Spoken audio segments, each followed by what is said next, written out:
Boa tarde de sábado, boa tarde de sábado.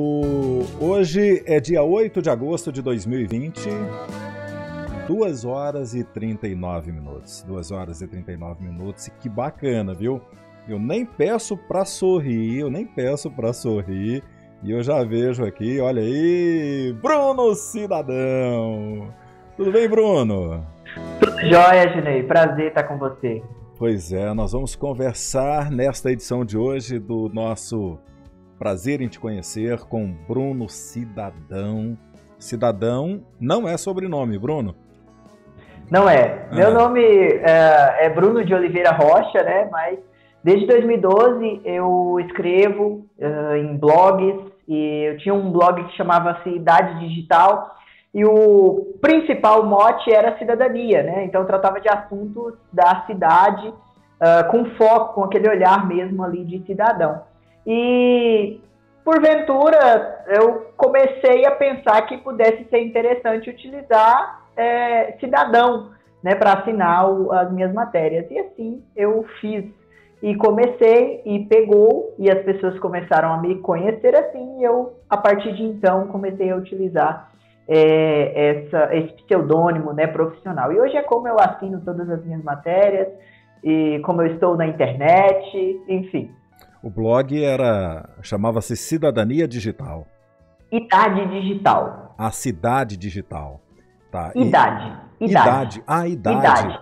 Isso. Era para remeter, na verdade, a questão de que nós não estamos mais na idade moderna, né? Nem na pós-modernidade. Assim, apesar de entender que nós estamos na pós-modernidade, mas eu gosto do termo idade digital. Eu acho que nós estamos nesse tempo. Então, essa era a ideia. Tá. Vocês já entenderam, né, gente, que de repente tem um fundo filosófico, pós-modernidade. Você deve conhecer Bauman, né? E por aí vai. No mundo líquido. No mundo líquido. Apesar de eu ser existencialista, né? Mas eu concordo com algumas das ideias de Bauman. Apesar de não curtir muito, né? Isso que a gente está vivendo nas nossas relações de hoje. Tá. Então nós vamos fazer o seguinte: essa essência filosófica, numa outra ocasião a gente trabalha com isso. Pediu o Bruno para repetir o nome dele. Repete aí, Bruno. Bruno de Oliveira Rocha. Tá, Oliveira Rocha. Os dois sobrenomes vêm de onde? Bom, pelas pesquisas que eu já fiz, né, eu não sou muito dessa coisa de ancestralidade, de tentar entender muito, apesar de ser um pouquinho curioso. Mas os dois nomes não têm origem em solo brasileiro, né? São de colonizadores, e muito provavelmente é por conta da miscigenação mesmo, né? E eu não tenho ideia de quem, por exemplo, foi a pessoa que chegou aqui com esse sobrenome, mas, enfim, meu nome é Oliveira Rocha, é um dos... os dois sobrenomes são uns dos 50 sobrenomes mais utilizados no Brasil, então mais comuns, né? E tanto Oliveira quanto Rocha é da raiz paterna ou materna? O Oliveira é da raiz materna e o Rocha é paterno. Tá. O Bruno, quem é que deu esse nome Bruno para você? Olha, foram os meus pais de comum acordo, só que o que acontece? Era para ser um nome composto. Não me lembro qual era o outro, mas graças a Deus não foi, porque eu gosto da coisa mais simples, né? Então hoje eu sou grato a eles por ter escolhido um nome simples. Bruno não tem como errar, né? É muito fácil, então, enfim, facilita demais. O que significa, Bruno? Você já pesquisou? Calmo, diplomático, moreno. E você projeta essa essência do significado do seu nome no seu jeito de ser, no dia a dia? Quando eu descobri o significado, e foi até por uma atividade escolar, né, acho que eu estava na quinta, sexta série, e pediram para eu verificar a origem do meu nome e tudo mais, o que significava. E eu comecei a pesquisar e achei muito interessante, porque eu me identifiquei naquilo que estava escrito lá. É óbvio que a gente tem os nossos momentos aí de estresse, né? Eu tenho ansiedade, então não quer dizer que eu sou sempre calmo e diplomático, mas a minha forma de ver, a minha forma de reagir, geralmente é mais calma, mais diplomática mesmo, buscar consenso, mais nesse sentido. Então, acho que sim, tem tudo a ver. Tá.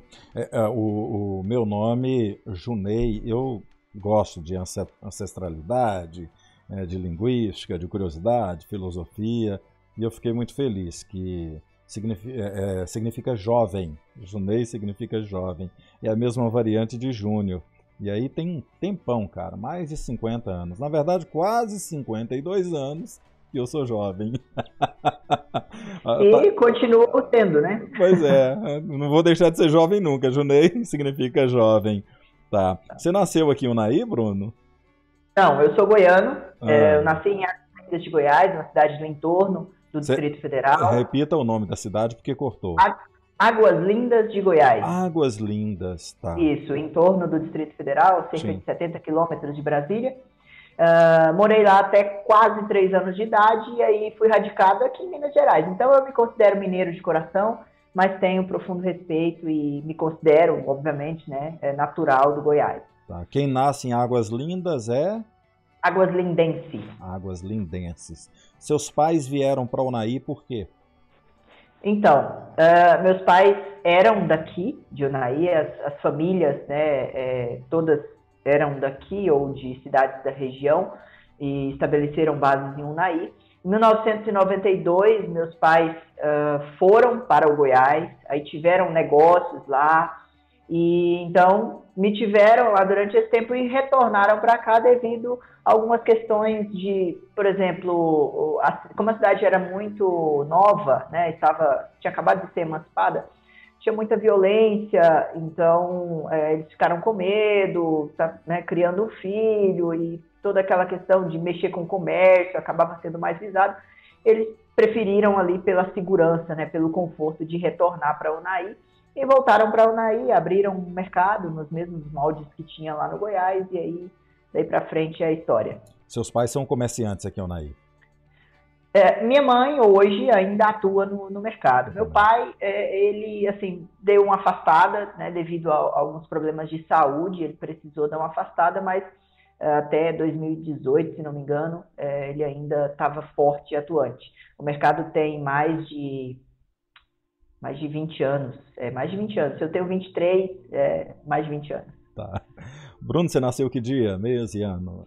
12 de setembro de 1996. 9,5. É um garoto.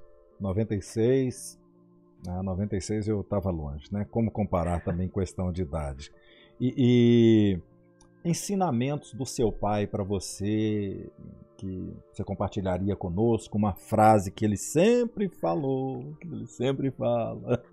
Olha, assim, meu pai, ele me ensinou muitas coisas, mas acho que a melhor coisa que ele me ensinou, e eu acho que eu consigo trazer isso no meu estilo, no meu âmago, da forma como eu sou, a ser intenso, a ser disposto a viver experiências diferentes e a viver de forma desprendida,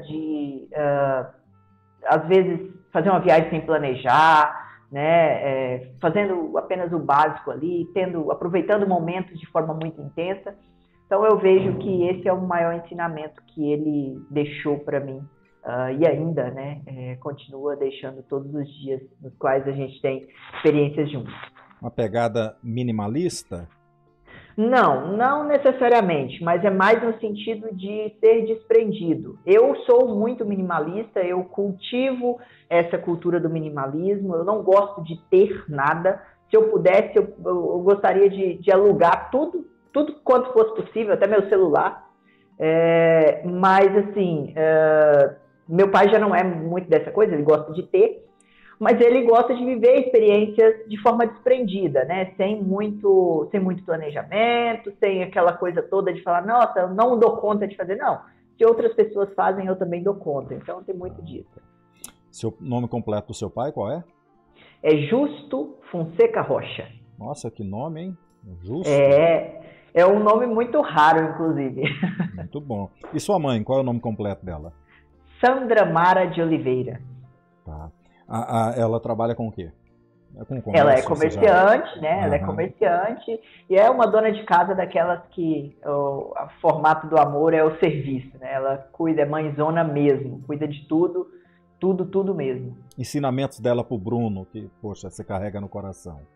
Olha, exatamente essa questão da principal linguagem do amor dela, que faz com que seja também a minha principal linguagem do amor, que é o serviço, né? A gente gosta de fazer o outro se sentir bem através do serviço, a gente gosta de ser útil. Ela é muito disso, ela é muito de cuidar, então eu também tenho isso comigo.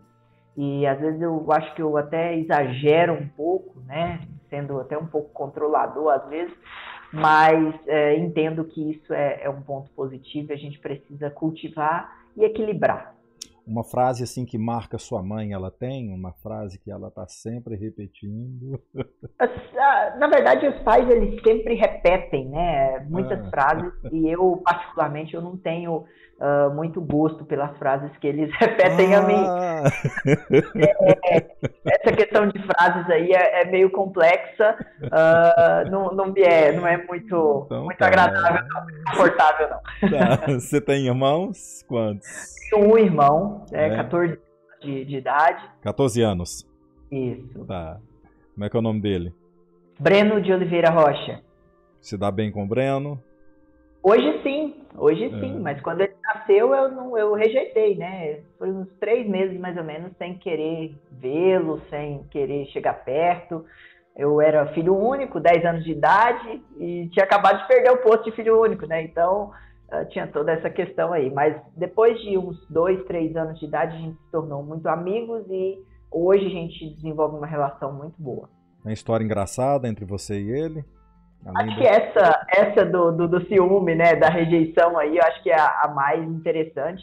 E acho que assim, não é engraçado, né, mas também aconteceu, então não tem como esconder, né? Uma vez eu ouvi uma história de um pastor que eu achei sensacional.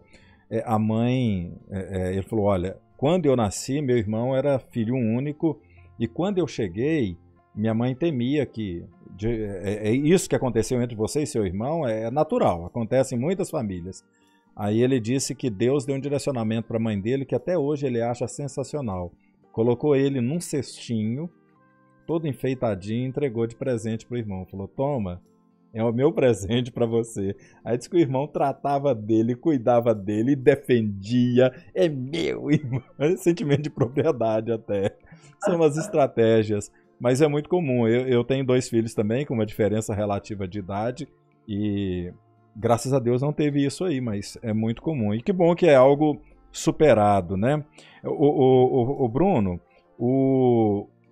a vida estudantil, escolar aqui, foi toda aqui Unai, a sua? Praticamente, né? O meu ensino básico ele foi todinho aqui. Eu fiz o pré no Pinóquio em 2005, se não me engano. Não, 2005. Enfim, o ano não interessa muito, então vou entregar aqui que eu já não estou lembrando mais das coisas. E o restante, né? O restante do meu ensino básico, desde o primeiro ano até o terceiro ano do ensino médio, foi na escola Delvito Alves. É uma escola que eu amo, é uma escola que eu pude desenvolver muitas das minhas competências e principalmente pude me descobrir como líder, pude me descobrir como comunicador. Foi muito relevante. Hoje é uma escola que eu tenho no meu coração e que sempre que eu posso, eu busco tentar dar algum tipo de retorno, porque eu acho que é isso. Acho que a escola ela forma a gente para que depois a gente possa dar algum retorno para ela e para a comunidade que a gente está inserido. Tá, o Bruno está com que idade hoje? 23. 23. E sua atividade profissional, sua formação hoje, você atua em quê? Veja bem, hoje eu me considero, né, de um modo geral, como comunicador. Eu sou jornalista profissional, tenho um registro profissional. Eu sou técnico em marketing, sou técnico em meio ambiente, então eu tive assim algumas variantes aí de carreira, né? E foi muito bom ter passado por tudo isso, porque eu fui para áreas que eu gostava, áreas que eu achava que eu gostava, fui tentando me encontrar até que eu pudesse, de fato, entender onde eu precisava estar para colocar minha vocação profissional, colocar minha missão de vida para funcionar mesmo. Então, hoje eu sou comunicador, eu tenho algumas atividades nesse sentido, então eu edito um site, eu tenho os meus próprios projetos, eu colaboro com entidades do terceiro setor e de uma outra variante, que também é uma paixão da minha vida, eu sou instrutor de ensino comercial, né, profissionalizante. Então, eu também tenho essa nuance aí da educação. Então, eu sou comunicador e instrutor. As atividades de forma autônoma, a grande maioria, você é um empreendedor também, claro. Eu recentemente abri um CNPJ, depois de ter falido eu voltei e falei, agora está na hora de abrir novamente, de encarar o mundo de novo, porque eu acho que é isso, eu acho que a gente aprende a cada vez que a gente erra. Então, entre 2018 e 2019, eu tive uma agência de marketing, tanto físico quanto digital, consegui falir, consegui ter meus cartões de crédito praticamente todos estourados, né? E foi um tempo também de reconhecer potencialidades e reconhecer deficiências também. E hoje eu volto, não com uma agência, mas eu volto com uma empresa que envolve comunicação, educação e tecnologia, que é aquilo que corre nas minhas veias. Então, eu estou prestando serviço nesse sentido. Tá. Minha esposa, ela fala uma frase aqui interessante, claro que eu vi nos treinamentos dela, muito curiosa, inteligente também, e ela fala assim, olha, eu só respeito quem tem resultado. E eu acho interessante que ela fala o seguinte, a falência é um resultado, o fracasso também é um resultado. Tem gente que nunca se esforçou nem o suficiente para falir, para fracassar. E com toda certeza, os ensinamentos que você obteve com essa sua experiência, eles podem te catapultar para um sucesso extraordinário. Porque o erro, se a gente tiver disposição para aprender, o erro ensina muito para a gente. Parece-me que teve um problema no sinal lá, na conexão do Bruno. Tá me ouvindo, Bruno? Eu tirei você da tela aqui. Eu consigo te ouvir. Consigo te ouvir. Sumiu aqui um pouquinho, agora você voltou. Então, estava dizendo isso, que erros, pelo menos no meu caso, e eu acredito que você tenha feito isso também, eles podem e devem ser grandes professores. Contou para você, por exemplo, o que não dá certo, né, Bruno? Exatamente. Tá, joia. O que você mais gosta no seu trabalho hoje, nas suas atividades? Eu amo o que eu faço. Então, basicamente, eu estou... Depois que eu pedi demissão do meu emprego CLT, em março desse ano, e eu comecei a dizer o seguinte, olha, para mim, aquilo que está dentro da minha missão, daquilo que eu entendi como missão de vida, daquilo que é a minha vocação, faz sentido eu analisar, e aquilo que está fora não faz sentido eu sequer pensar. Então, eu comecei a adotar esse tipo de pensamento, e foi muito importante porque eu passei por alguns meses aí sem nenhum tipo de perspectiva, porque parou tudo, né? A pandemia fez com que tudo parasse. E eu falei, eu não tenho outra saída a não ser investir de fato na minha vocação, naquilo que eu gosto, mesmo que eu não tenha nenhum retorno financeiro imediato para isso. E foi muito bom porque eu estava fazendo algo que eu amava, algo que eu gostava, algo que estava me construindo. E hoje, né, já podendo utilizar esse mesmo know-how de muitas vezes fazer entrevista, de conseguir treinar pessoas, de conseguir gerir pessoas, eu consigo ganhar dinheiro, né, ter um retorno financeiro com isso. Então, hoje eu amo tudo o que eu faço. Eu não faço nada que eu possa falar assim, olha, eu não estou fazendo isso aqui com prazer. Nesse momento da minha vida, apesar de eu estar ganhando muito pouco, de eu estar passando por algumas dificuldades no sentido de fechar as contas, mas eu estou trabalhando com aquilo que eu amo, então essa concepção de prazer para mim está assim, quase que completa mesmo. Eu estou realmente contente com isso. Que ótimo. Alguém mais na sua família, mesma profissão, mesma atuação que você? Sim, eu sou ovelha negra da família mesmo, fui aí para a área de comunicação e apesar de ter muita gente falante, não tem ninguém dessa área de comunicação. Eu tenho, tanto na minha família paterna quanto na minha família materna, eu tenho professores, na família, então essa veia da instrução, ela acaba por ser também ambiental, né? Eu acabei aprendendo a gostar pelo fato das pessoas de diversas áreas. Então, tem professor de geografia, tem professor de letras, tem gente de magistério somente, enfim, né, um pessoal aí bem diversificado. Então, acho que essa parte de educação eu acabei associando muito com as pessoas da minha família. Mas comunicação, realmente, eu sou o primeiro. Tá. Casado ou solteiro? Solteiro, solteiríssimo. Vai casar quando? Então, né? Precisa da noiva. Eu sempre falo isso, precisa da noiva. E depois da noiva tem um fator assim financeiro, né? Que as coisas não estão. Depois da noiva a gente resolve. Então tá joia. Atenção, interessadas. Bruno, então vamos lá. Eu tenho aqui no meu script uma série de questões sobre relacionamento, no caso, quando o entrevistado é casado, né? Mas Isso. vamos lá. O que você mais gosta aqui em Unai? A tranquilidade, o calor, assim, essa hospitalidade do povo unaiense, eu acho que isso é sensacional. Então, são as 3 coisas que eu mais gosto. E se de tudo eu pudesse falar assim, o que eu mais gosto é a tranquilidade. Unai é uma cidade muito, muito pacífica, é uma cidade muito gostosa, é uma cidade que eu posso sair às 11 horas da noite, tranquilamente, ir para uma praça, sabendo que eu vou e eu volto em tranquilidade. Coisa que, às vezes, em outras cidades a gente não tem tanta segurança de fazê-lo. Verdade. E o que você menos gosta aqui na cidade? O trânsito, né? O trânsito de Unai. Eu sou uma das pessoas aí que contribui para esse caos, que é o trânsito de Unai. E eu falo isso porque você contribui? Acabo contribuindo, né? Como? Eu vou ter que entregar mesmo. Eu fiquei curioso, cara que promove cidadania. Não, mas eu acho que a gente não pode ser hipócrita ao ponto de dizer que você faz tudo 100% correto no trânsito. Eu tenho aí uma trajetória de mais de 5 anos no cicloativismo, então eu sou ciclista, eu defendo o ciclista, eu busco alternativas para que o ciclista possa ser mais respeitado.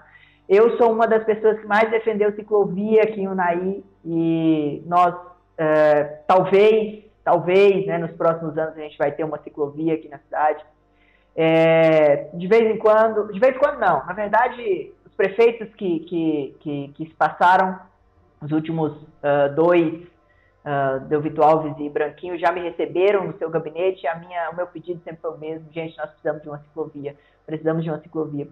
ciclovia, porque segurança em primeiro lugar. Mas assim, a gente não pode ser hipócrita também no sentido de dizer que eu respeito tudo. E, infelizmente não. Infelizmente tem hora que a gente passa o semáforo vermelho, tem hora que a gente não para na faixa de pedestres, né? Eu também dirijo veículo, né? Então a gente não pode falar que a gente é 100% correto. Mas esse caos, né, é um problema de todos nós. É um problema de todos nós. Eu acho que, por ser um problema de todos nós, a gente também tem que tentar uma solução conjunta. É muito bom esse olhar para dentro de si, né? Porque muitas vezes o problema é sempre o outro. E quando a gente vê que a gente também tem responsabilidade, assume nossa parcela de responsabilidade, a gente pode contribuir para, ainda que a gente não mude o outro, mas a gente pode mudar a si mesmo, né? Eu penso que é por aí mesmo. Bruno? E interessante, Juninho, eu vou até fazer aqui um adendo. Quando eu não pilotava moto, né, eu tirei carteira de moto aos 19 anos, e eu tinha muita, assim, passando na rodovia sempre, às vezes de carro, às vezes com os meus pais ou com outra pessoa dirigindo, e eu via que as pessoas, elas passavam muito próximas das motos e eu ficava assim, será que não é perigoso? E daí eu olhava no Código de Trânsito, o Código de Trânsito pede para que seja mantida uma distância e tudo mais. E quando eu comecei a pilotar moto, eu vi o tanto que era ruim quando o carro não dava o afastamento correto. E além de ser ruim, é perigoso. Então eu comecei, né, quando estava pilotando um veículo, toda vez que eu vi uma moto, eu fazia ali a minha conversão da forma correta, né, eu ultrapassava de forma correta, dando a devida distância.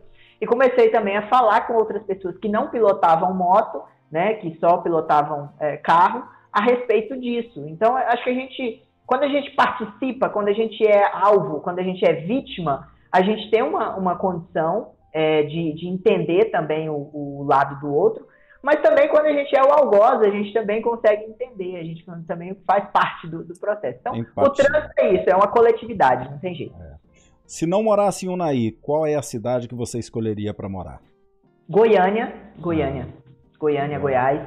É minha cidade favorita até hoje. Então, é lá. Tá. É lá mesmo. Bruno, o que já te fez chorar? Eita, nós! Eu choro muito fácil, sabe? Eu sou uma pessoa que chora fácil, eu choro em filme, eu choro, enfim. Mas ter o meu coração quebrado algumas vezes foi aquilo que mais me fez chorar, foi aquilo que mais me doeu. E muitas vezes, talvez em todas as vezes, ter o coração quebrado tem muito mais a ver comigo, né? Com as atitudes que eu tomei do que com o outro. Então, faz parte. O que te ensina esse quebrar do coração, essas lágrimas? Acho que, Junei, toda dor ensina, toda dor promove.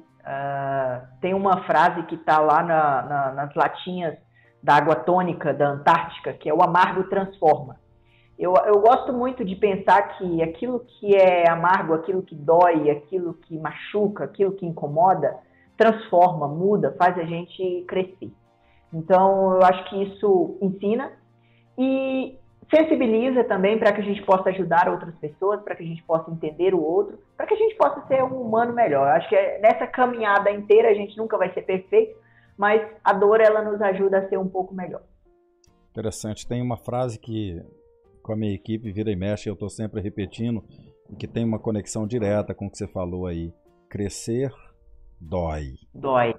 As pessoas querem crescer, mas ao sinal da primeira dor, em sua grande maioria, fogem. E aí, continua do jeito que está, do mesmo tamanho, até recuando. Enfrentar a dor é necessário, né? No pain, no gain. No pain, no gain. Nós fomos feitos para o conforto, né? Assim, a gente gosta do conforto, a gente quer o conforto. Só que se a gente busca evoluir, se a gente quer evoluir, a gente somos os únicos animais que têm essa capacidade de pensamento crítico e de evolução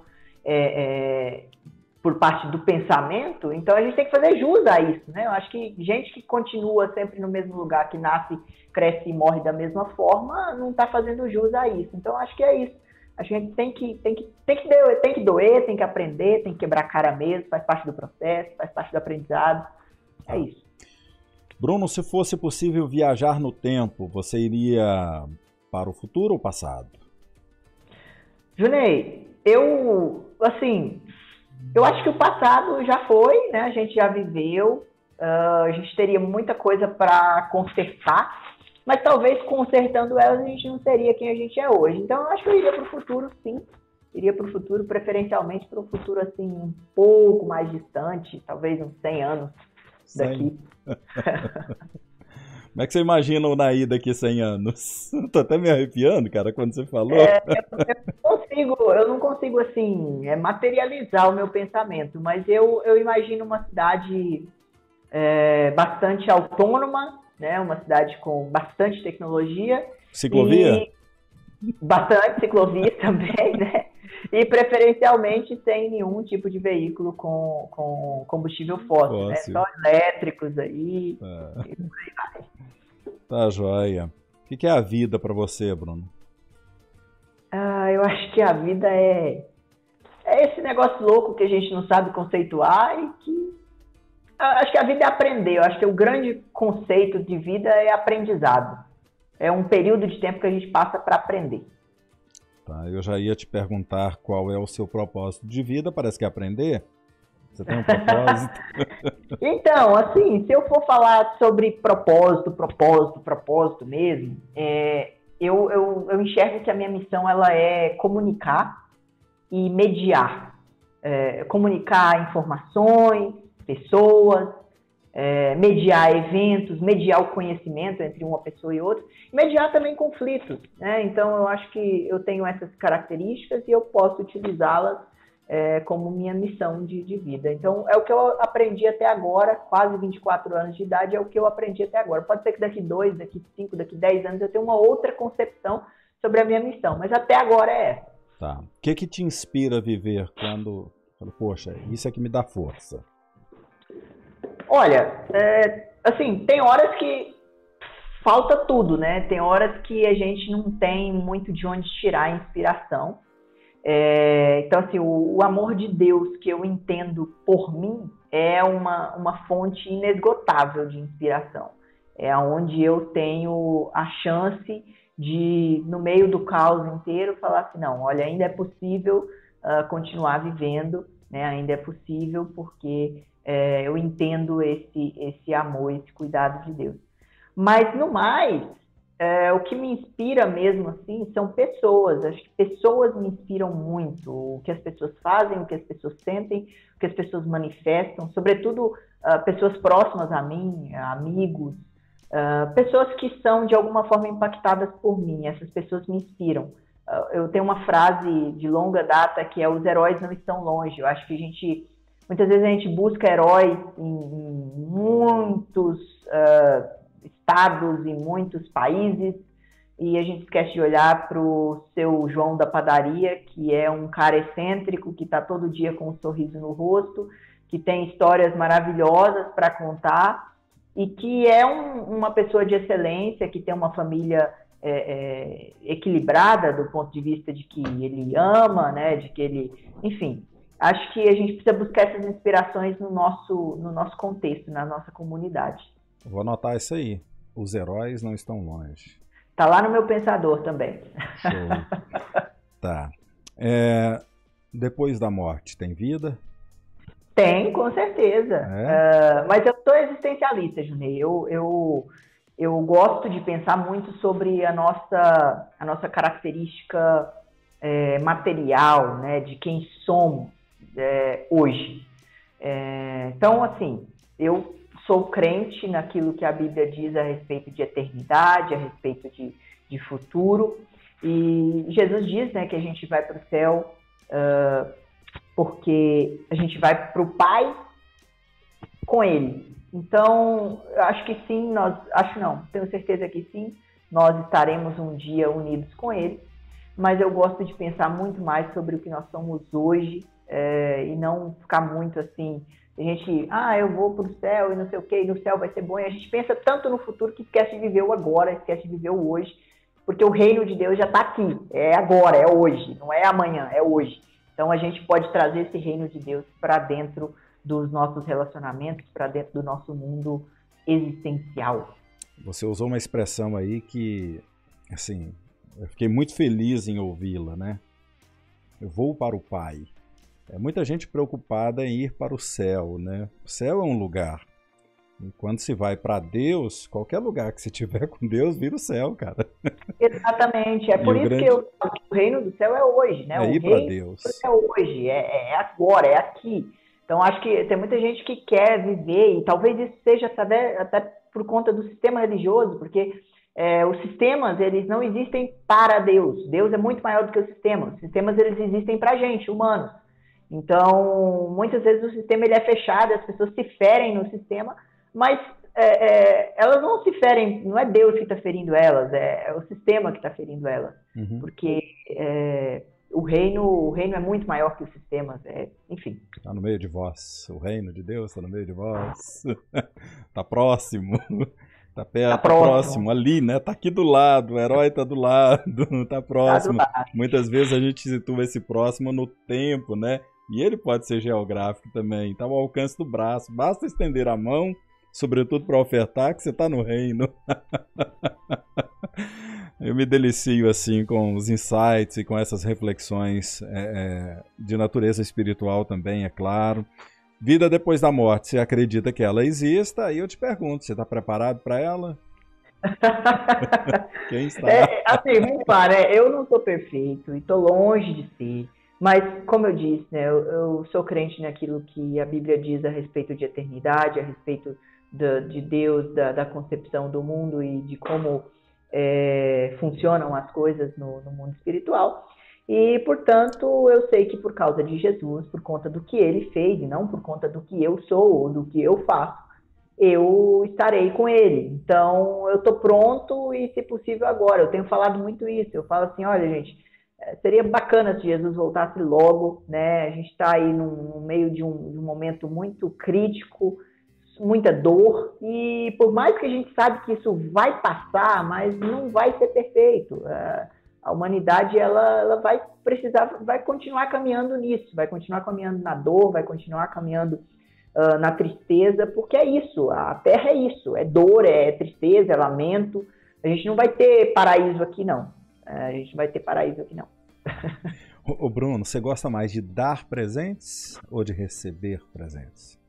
Eu gosto de dar presente. Para ganhar, eu gosto de ganhar dinheiro, experiência, momentos, tempo de qualidade, conversas. Agora, assim, presente físico mesmo, eu não curto muito ganhar, não. Eu gosto mais de dar mesmo. Crítica ou elogio? O que você prefere ouvir? Eu amo ser elogiado, né? Quem não? Mas, assim, críticas em amor, né? Críticas que têm a ver com o que a gente faz e não com o que a gente é, com a nossa essência, são muito bem-vindas, né? E de forma também que não expõe a gente ao ridículo. Eu não gosto de ser exposto ao ridículo, acho que ninguém gosta. Eu acho que a crítica ela precisa vir nesse sentido, no sentido de se precaver para que o outro não seja exposto. Tem uma máxima que eu acho muito bacana, que a crítica, quando ela é feita na ausência, é covardia. A crítica na presença é consultoria. Consultoria. E eu acho assim que o grande problema é como a gente reage à crítica, né? E não à crítica em si.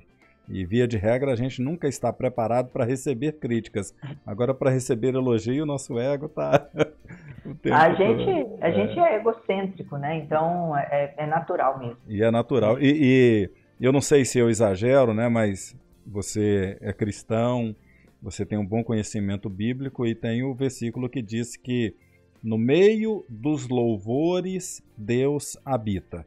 No meio dos louvores Deus habita. E louvor nada mais é que elogio, né? Então, quando a nossa alma aprecia o elogio, na verdade, eu acho que é até um pouco da essência de Deus aqui. Porque... com certeza. O fato de nós sermos imagem e semelhança de Deus nos faz também lembrar que se essa é a nossa natureza, estritamente egocêntrica, há algo de Deus nisso. Que tem que ser equilibrado, né? Que precisa ser equilibrado. Porque é o desequilíbrio que faz com que aquilo que era bom se torne mal. É verdade. E por isso a insistência, né? Do amar ao próximo, do amar ao outro, ao próximo como a ti mesmo, como eu vos amei. Enfim, o desafio nosso é esse viver para fora. Imagina, viver para fora, viver para o outro, né? Né? Ser generoso, ser grato. Por vários programas de recuperação espiritual trabalham essa questão da gratidão, não somente no cristianismo, mas no budismo, por exemplo, em outras religiões também. E a gratidão ela tem um efeito muito positivo em relação a isso, porque a gente tenta se esvaziar da gente mesmo, né? Porque a nossa natureza é de fato egocêntrica. Então, quando a gente busca ter essa atitude de gratidão, a gente está tentando se esvaziar um pouquinho e entender que nem tudo gira em torno da gente. Ok. Você já me falou como é que você lida com os erros, buscando aprender com eles, é por aí? Quando você erra? É por aí. Mas veja bem, às vezes eu me debato um pouco, sabe? Eu tenho um pouco de dificuldade de lidar com os erros. Sobretudo quando o erro não está muito claro, né? Quando eu não entendi ainda qual foi a minha parcela de culpa, às vezes eu tenho até algumas atitudes assim meio fora do comum, né? Às vezes eu assumo tudo ou então eu tiro todo o meu cavalinho da chuva e aí até que eu consiga entender demora um tempo e quando eu entendo, geralmente, eu busco essa reparação. E quando isso acontece com pessoas, eu tenho uma máxima, eu tenho algo dentro de mim que eu fui trabalhando ao longo dos anos e que hoje já é quase que um gatilho, assim. Sempre que eu percebo que eu errei com alguém, às vezes pode ser num momento de introspecção que eu entendi que eu errei com alguém, eu já busco ali. Eu não durmo antes de ligar para essa pessoa ou mandar mensagem para ela ou tentar de alguma forma um contato com ela para pedir desculpa. Porque eu acho que depois que a gente se entende e a gente entende a nossa parcela de culpa, a gente precisa ir até o outro e falar, olha, eu errei contigo nisto e naquilo. Não é só falar assim, olha, você me desculpa aí. Não, acho que a gente também precisa reconhecer o que foi o nosso erro, né? E dizer isso liberta. Exatamente, faz bem para quem erra, né? Dizer isso É muito mais para quem fala do que para quem ouve. Bom, Sim. estamos conhecendo aí vários aspectos do Bruno. Certamente eu vou convidá-lo para as redes sociais aí, outros assuntos. Agora vamos conhecer mais um pouco do Bruno vendo fotos. Você mandou várias fotos para mim, não é, Bruno?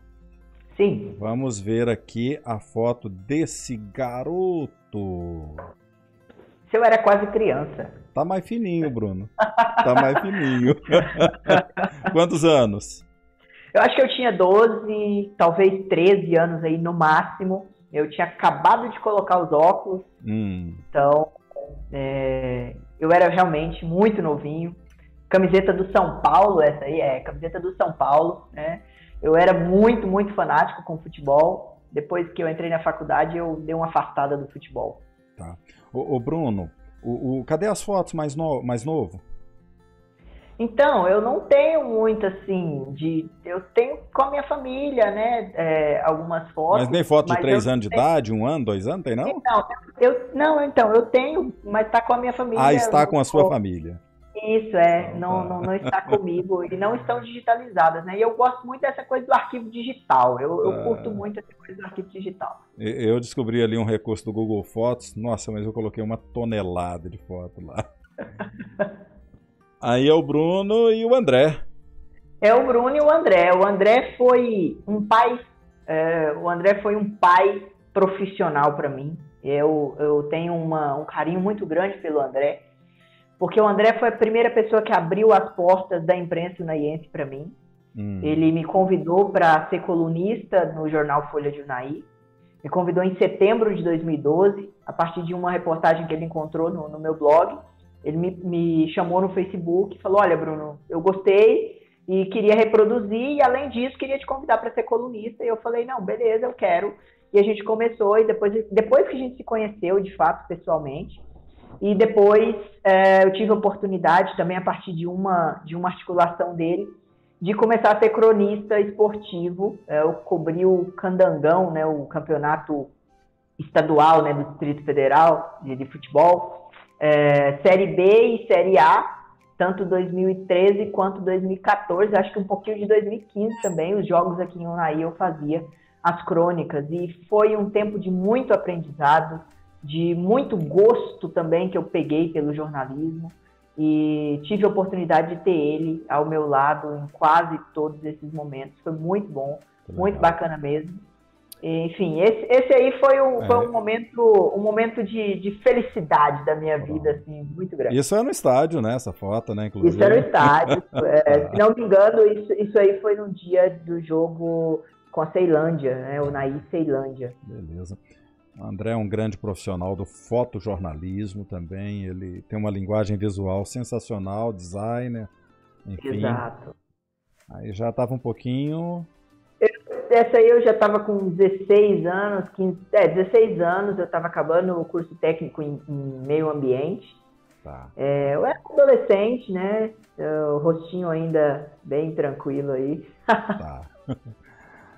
Tava vibrando aí em deslocamento, tava indo para onde? Isso era IBGE, né? Eu servi ao IBGE durante 3 anos, foi um período muito, muito bom da minha vida. Tive a oportunidade de aprender muito, de viajar o noroeste de Minas inteiro, de conhecer praticamente não, eu conheci todas as cidades do noroeste de Minas, né? E tive a oportunidade de visitar lugares que talvez 10, 15 pessoas já foram, assim, porque locais muito remotos mesmo, visitando pessoas que a gente nem sabe que existe. Às vezes para o governo parece que nem existe, mas a gente ia atrás, a gente descobria e era muito bom. Sim, eu não me lembro exatamente para onde, mas pela estrada ali tá parecendo Buritis isso, viu? Tá. Buritis. Vamos lá. Meio ambiente também? Não, isso já é análise e desenvolvimento de sistemas, foi a minha primeira faculdade, né? Foi quando eu entrei no Instituto Federal. Instituto Federal do Triângulo Mineiro, minha segunda casa, minha segunda casa mesmo, em Paracatu. Estudei lá durante 3 anos e meio, tive a oportunidade de fazer o curso de análise e desenvolvimento de sistemas. Eu não terminei, eu cancelei a minha matrícula depois de um tempo que eu descobri que não era a minha vocação. mas eu ganhei duas coisas no IFTM que mudaram a minha vida. A primeira foi ter a certeza mesmo de que comunicação era o meu lugar. Então, nesse tempo aí, eu já fazia um projeto de marketing digital para o campus. A gente fazia comunicação paralela à comunicação institucional do campus. E a segunda coisa que eu ganhei no IFTM Paracatu foi um networking muito forte, tanto do ponto de vista profissional, quanto do ponto de vista afetivo também. Então, assim, alguns dos meus melhores amigos, se não 95% deles, estão ou fizeram parte do IFTM Paracatu nesse momento da minha vida, e foi um momento de muito crescimento. E essa foto, ela tem um significado muito especial, porque quem tirou ela foi a minha colega de projeto, uma pessoa extraordinária. O nome dela é Alessandra, hoje ela está em Florianópolis, e é casada com o Bruno Andrade, que também, durante esse tempo, estava no IFTM, eu tive a oportunidade de conhecer, e o Bruno hoje é dono, né, da maior agência de posicionamento digital de personalidades no Brasil, é a Wins Digital. Então, é uma pessoa que eu tenho como referencial também profissional, e que eu tive a oportunidade de vê-lo crescendo e de vê-lo sendo catapultado pelo seu sucesso, pelo seu talento, junto com a sua esposa. Que legal. Então, é uma foto que representa muito para mim. Ok, deu um spoiler aí da próxima foto. Isso também é IFTM Paracatu, né? Esse é o gramado lá. E, bom, a gente tinha um momento, eu não me lembro agora qual era o dia, mas a gente tinha um momento na semana que a gente tinha um grupo de oração universitária, que nada mais era do que um momento que a gente compartilhava durante o intervalo dos cursos. A gente tinha um compartilhamento ali de histórias, de momentos bíblicos mesmo, que a gente fazia reflexões, cantava algumas músicas. E esse grupo aí era um grupo extremamente miscigenado e extremamente diverso. Então, a gente tinha gente do catolicismo romano tradicional, gente da renovação carismática católica, gente da Assembleia de Deus, gente da presbiteriana, gente da metodista wesleyana, gente da batista. E a gente tinha gente que era agnóstico, gente que não sabia muito bem em que sistema religioso que queria estar, mas que estava lá por afinidade, porque achava interessante, porque de alguma forma aquela mensagem tocava no coração dela. Isso era bom. E esse foi um momento muito bom da minha vida, foi quando eu tive a oportunidade de compartilhar um pouco daquilo que Deus estava fazendo na minha vida, sabe? Então foi muito bom. O meu ensino médio, os 2 segundos anos, foi lá em Brasília, e a gente tinha um trabalho similar.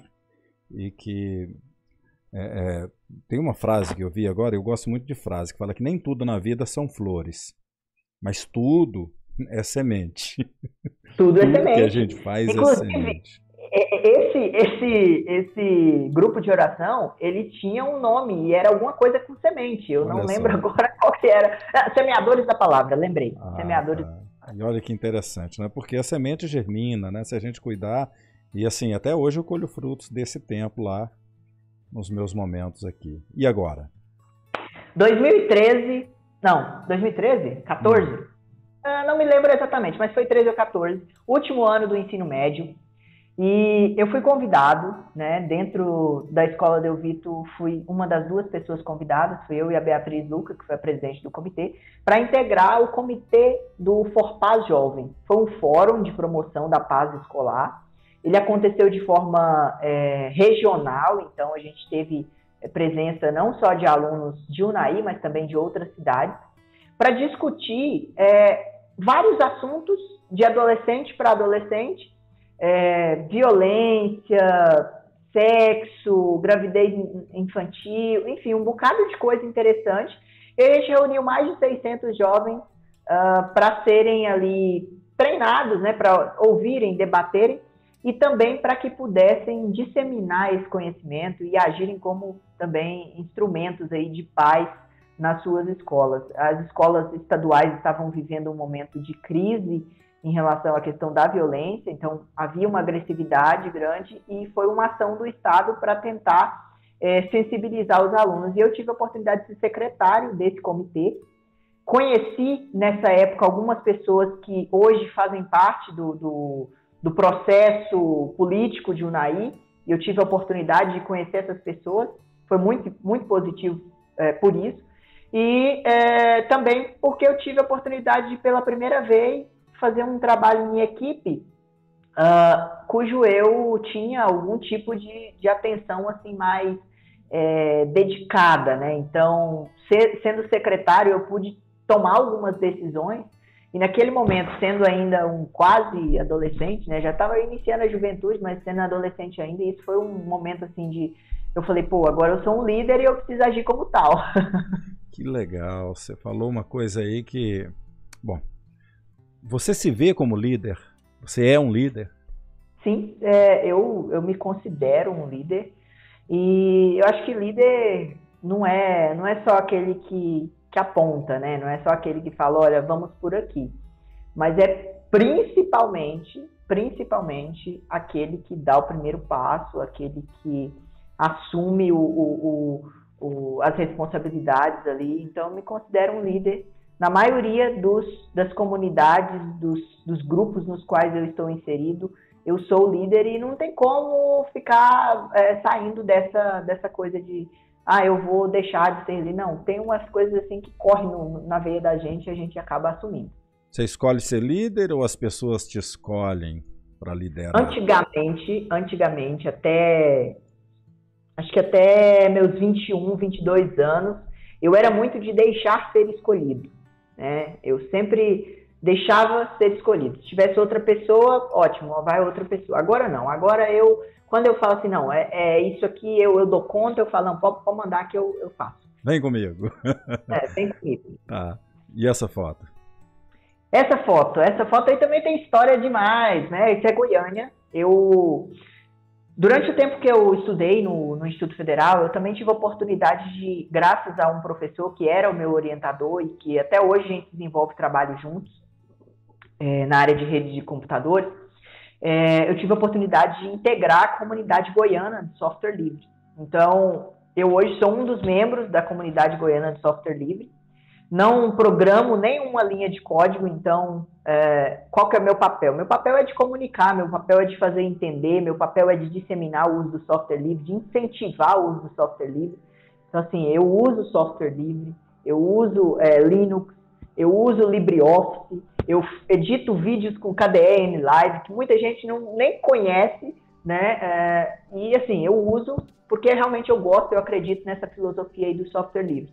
E essa foto foi um dos minicursos, uma das minhas especialidades nesse tempo aí era o WordPress, né, que é uma plataforma de gestão de sites.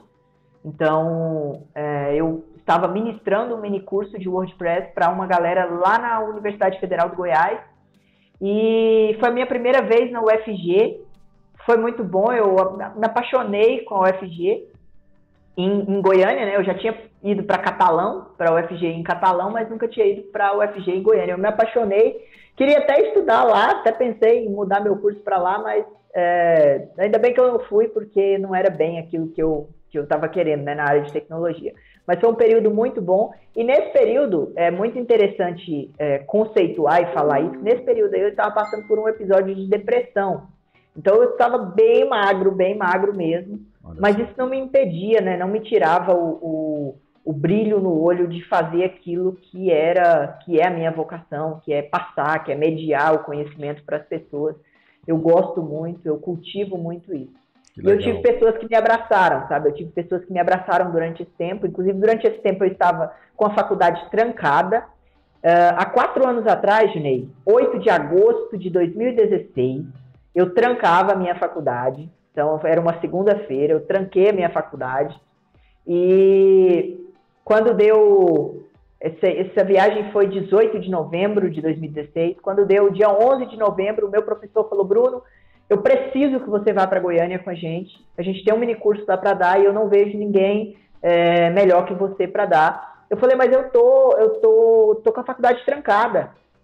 E ele falou... Mas você esqueceu que você é colaborador da comunicação do Instituto? Você esqueceu que você é parte do projeto Marketing Digital, que você fazia parte e tudo mais?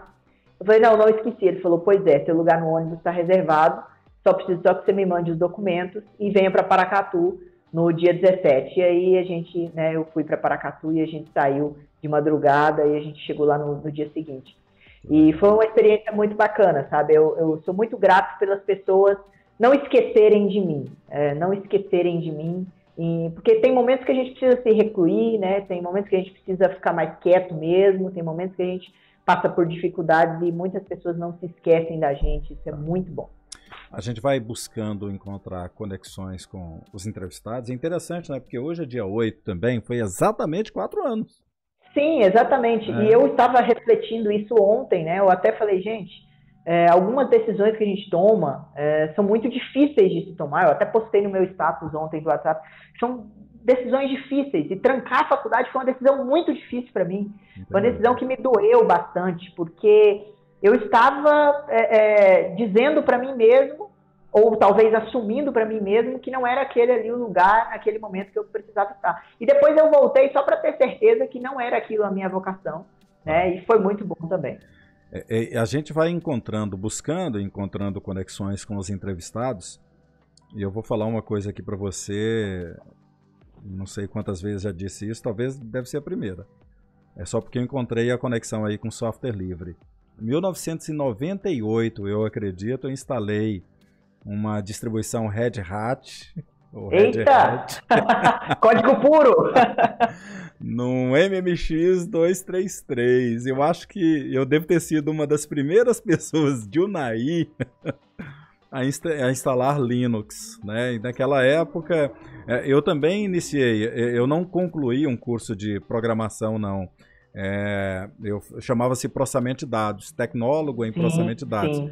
Aí tem muito comum. Tem um grupo da turma aqui no WhatsApp, eu aprendi um pouquinho de linha de comando em Pascal, né? Depois Delphi, lógica, curso dificílimo, mas você me falou agora, você usando o Linux aí, hoje já tem as KDE muito com imagem, né? Com uma linguagem muito boa, mas eu gosto muito disso. Eu uso Debian. E eu uso aqui OBS, né? Eu tô gravando aqui OBS. Né? Que é software livre. Na verdade, a gente precisa até mostrar para as pessoas que a pandemia não seria a mesma sem OBS, gente. Não, as lives não seriam as mesmas sem Olha OBS. Aí, bom, voltemos ao roteiro aqui, senão a gente se perde. Bruno, você já disse que se considera líder, o que é líder. Bom, vamos terminar de ver as fotos, tá? Agora me perdi aqui, a gente estava nessa foto. A gente estava nessa foto. Vamos falar de... Bom, essa foto aí a gente já falou, essa aqui parece que é Copa do Mundo. Isso era Olimpíadas de 2016, foi a realização de um sonho, Brasília. Foi muito bom, muito, muito bom mesmo. Essa é a minha família, né? Meu irmão, meu pai, minha mãe. E eu até tinha pintado o cabelo de verde, mas eu acho que nessa foto aí não aparece. É numa do almoço que aparece que a gente não tá. E foi muito bom assistir o Jogo do Brasil, foi legal, foi a realização de um sonho. E eu quis voltar, tanto é que eu voltei 2 dias depois, para bem mais próximo. Foi para assistir um outro jogo, não era do Brasil, mas foi bem mais próximo dos jogadores. Tá. Bruno, você acorda cedo, Bruno?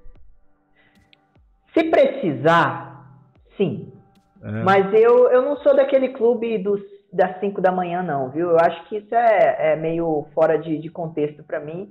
Eu sou aquela pessoa que sou um pouquinho mais noturna, eu não sou aquela pessoa que, nossa, tem um desempenho extraordinário na madrugada, não. Mas durante a noite eu produzo bem, então eu acordo geralmente entre 7 e 8 horas. Mas se eu puder acordar às 9, melhor ainda. Tá. Você voltou a falar de liderança ainda há pouco, nós vamos continuar com as fotos. Você falou ainda há pouco sobre a questão do ser, né? Vamos voltar a ver as fotos. E nós temos uma pergunta no script aqui, que é ser, ter ou fazer. Então, é claro que é ser. Junei, esse é um momento da minha vida muito extraordinário, porque eu sempre fui, até muito pouco tempo, eu posso dizer que até o início da pandemia, eu sempre fui do clube dos que faziam, sabe? Dos que buscavam fazer, resolver, criar e tudo mais. Hoje eu estou num processo assim de tentar me reposicionar e me reposicionando para que eu possa mais ser do que fazer.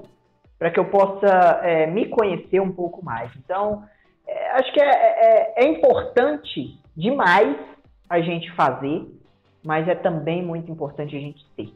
Tá. Você falou dessa questão aí do ser e do fazer, e falou com relação a levantar às 5 da manhã, mas se for para levantar às 5 da manhã, 4h30, o que é que te tira da cama? O que te faz levantar? Junei, saber que alguma coisa vai mudar, que alguma coisa, que alguém vai ser impactado, ou que eu vou ter um prazer. Por exemplo, eu acordei no dia 22, 21, 22 de maio, não lembro agora, mas desse ano, eu fui fazer a minha primeira cicloviagem de bike. Você foi para onde? Então, eu fui para Paracatu, né, 100 quilômetros, mas eu fui e voltei no mesmo dia, então foi um negócio bem pesado. E foi só ou não? Não, fui com mais 2 pessoas. E eu acordei às 3h30 da manhã com um sorriso no rosto, parecendo que eu tinha acordado às 9 horas da manhã. Por quê? Porque aquilo era algo que me dava prazer, algo que eu estava realizando um sonho.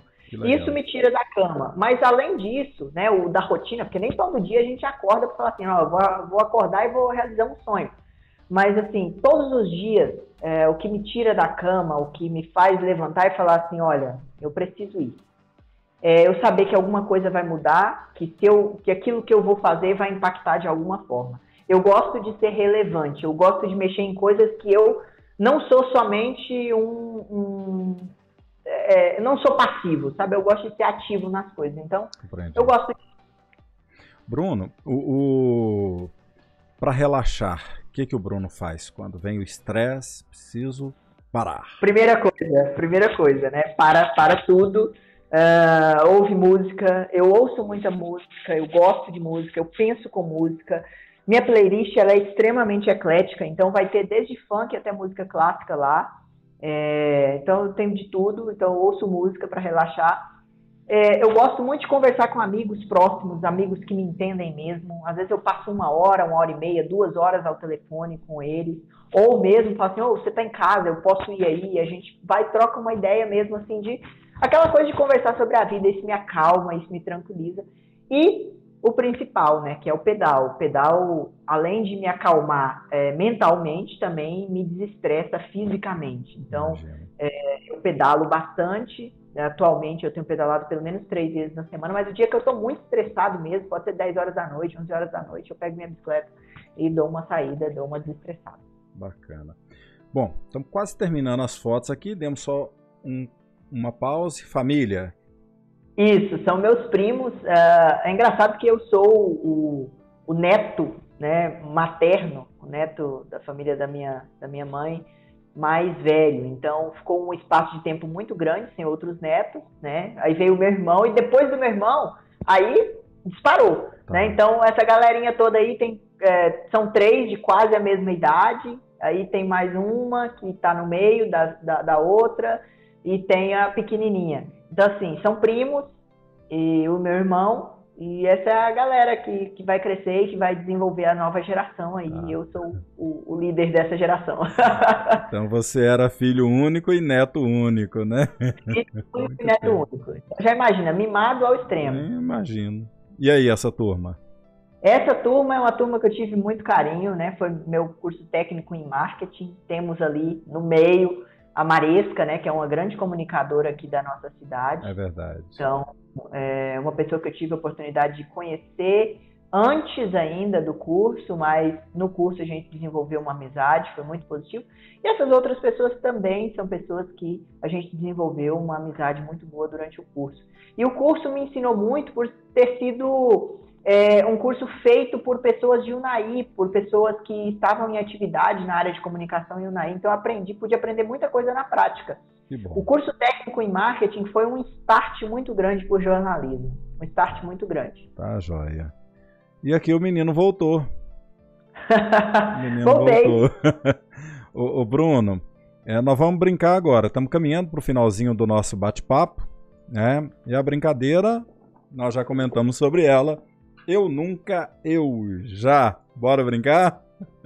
Ué, vamos sim. Então vamos brincar aqui. Eu nunca, eu já. Deixa eu ver. Aliás, nós vamos brincar. Eu acho que não. Nós vamos brincar primeiro aqui é desse aqui, ó. Complete a frase. Deixa eu ver se é isso. E depois a gente brinca do eu nunca, eu já. Deixa eu ver se é esse. Deixa eu ver se é esse. Opa. Apareceu lá, ó. Se eu pudesse ter um superpoder, seria... Desaparecer. Opa! Desaparecer. Eu acho que tem horas que a gente quer só desaparecer e ficar quieto mesmo, sem ninguém ver a gente. Mas se você tivesse, desaparecer e aparecer de novo também. Tem que ser, né? Tem que ser, né? Próxima frase. Minas Gerais. Minas Gerais é um estado estranho. É um estado estranho porque é muito gostoso morar aqui, é muito legal morar aqui, mas as pessoas são um pouco desconfiadas. Eu tenho um pouco de dificuldade com essa questão da desconfiança do mineiro, sabe? Ele demora muito para pegar a confiança. Depois eu te falo onde que eu, Junei, nas minhas especulações pessoais, encontro a explicação para que o mineiro seja desconfiado. Eu acho que essa resposta com certeza vai resolver minha vida. Offline. Eu acredito que eu vou te passar e você vai falar assim, pode ser devaneio, mas tem uma razão de ser. Então, Minas Gerais é um estado estranho. Próxima frase a ser completada. Não suporto... A mim mesmo. É difícil suportar meu Deus. Isso. Eu sou complexo, chato, prolixo. Então tá. E o pessoal tá assistindo, viu? Mais de 1 hora de bate-papo aqui já. Essa entrevista está sendo... Está sendo maravilhosa.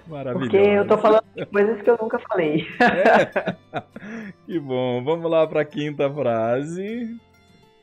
Eu já briguei. Eu já briguei com meu irmão. Ok. Já briguei. Maior foi com meu irmão mesmo. Eu não sou muito briguento, né? Você não é briguento, não. E brigou com o irmão por quê? Não foi comida, não, né? Não, acho que, sei lá, nem lembro mais. Eu já briguei por comida, já. Ponto pacífico. Pronto. Agora nós vamos brincar de eu nunca, eu já. Maravilha. Vamos lá. Isso é perigoso, cuidado. Pois é, vamos ver aqui que tema que vai vir para você. Eu nunca fiquei acordado a noite toda. Eu já. Já? Por quê? Eu já fiquei acordado a noite toda umas 2 vezes, eu acho, 3 vezes, não sei.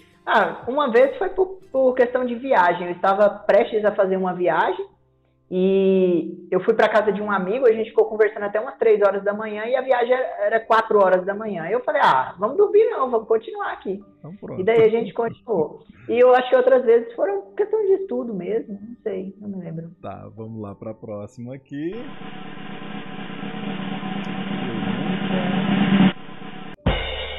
Eu nunca tirei comida do lixo e comi.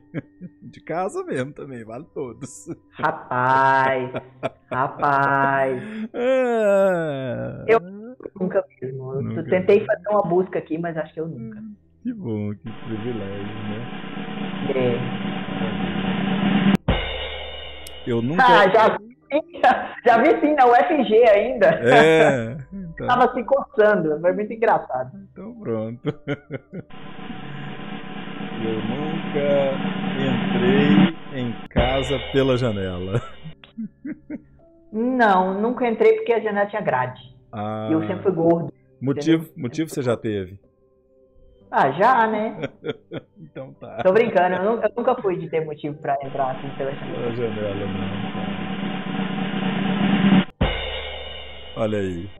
Eu tenho. Eu tenho. Eu ainda tenho meu nome no SPC, mas estou cuidando. Vai tirar. Estou cuidando. Vou, com certeza. Tá, joia. Vamos para mais uma brincadeira lúdica aqui. É a última de hoje. Deixa eu ver aqui onde que tá. Tá. Agora você vai falar para mim. É aquele bate-bola. Uma palavra, se você conseguir com uma palavra sobre o tema, ok. Dieta. Vamos tentar. É o bate-bola. Dieta.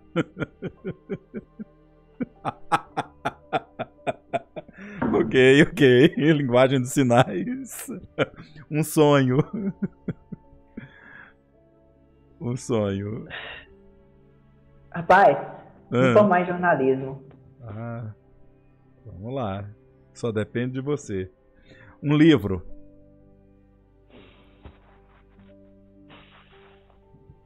Rapaz, é tanto livro bom. 1822, Laurentino Gomes. Mudou a minha forma de enxergar o Brasil e quem eu sou como brasileiro. Tá. E 1808 você leu também? Eu li a trilogia todinha, 1808, 1822, 1889. E tô louquinho para ler Escravidão também, mas ainda não li. Tá, joia. Uma lembrança. Uma lembrança. Thiago York, show do Thiago York, foi a realização de um sonho ano passado. E uma lembrança muito boa. Tá. Política. Centro-esquerda. Centro-esquerda. Tá, joia. Política, centro-esquerda. Bom, vamos caminhar para o finalzinho aqui do nosso bate-papo. E eu quero deixar aqui o espaço aberto para suas considerações finais, espaço para você comentar algo que gostaria e que deixei de perguntar. Fique à vontade para suas considerações finais. Pô, Junei, eu realmente estou muito grato. Foi um momento maravilhoso passar esse tempo aqui com você. Eu acho que a gente teve não somente essa conexão de falar sobre coisas não ditas, mas também de expressar de uma forma bastante próxima um do outro, né? Mesmo que a gente tenha a idade aí completamente diferente, mas a gente se parece na forma de se comunicar. Então, na paixão pela comunicação, inclusive. Na paixão pela comunicação, né? Por essa mediação de palavras. Isso é muito bacana. Eu tive uma oportunidade muito grande. Eu sinceramente, eu ainda não consigo entender o quão grato eu estou por ter tido esse papo com você, porque Caramba. Isso realmente mexe comigo mesmo, e é dentro de um momento de vida muito importante. Então, quem sabe daqui 15, daqui 20 anos eu não vou ver essa entrevista e vou falar, olha lá, como eu era. Que bom, cara. Antes de eu fazer a pergunta final, eu achei aqui, né, o isso ou aquilo, fala pra mim, café ou chá. Coca não está participando. Café ou chá? Passei a tomar café há 2 anos, mais ou menos. Aprecio muito o chá, mas estou curtindo muito café. Café, tá. Café. Fogão ou pia? Gosto de cozinhar e gosto de lavar louça, mas prefiro pia. Lavar louça. Tá. Cruzeiro ou Atlético? Atlético. Pizza ou lasanha? Pizza. Suco ou refrigerante? Refrigerante, Coca-Cola, claro. Tá. Tempo, frio ou quente?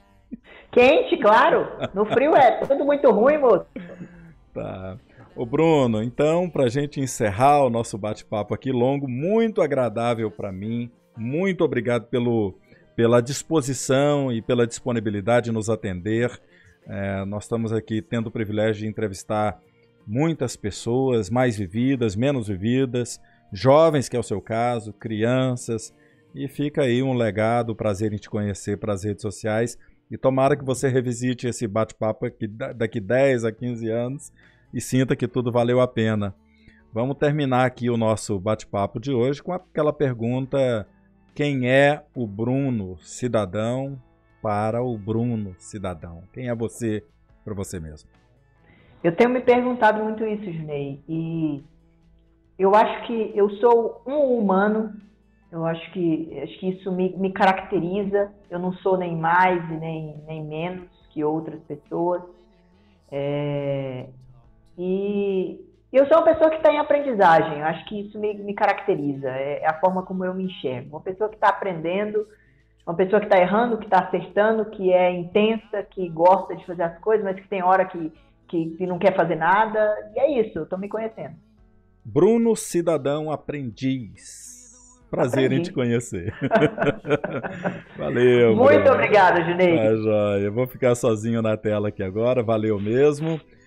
Gente, é isso, que bate-papo agradável, né? Continue assistindo os nossos vídeos, compartilhando, comentando aí nos comentários, sugerindo pessoas para poder entrevistar, né? A gente vai estar conversando com muita gente aqui, conhecendo histórias sempre agradáveis, tá?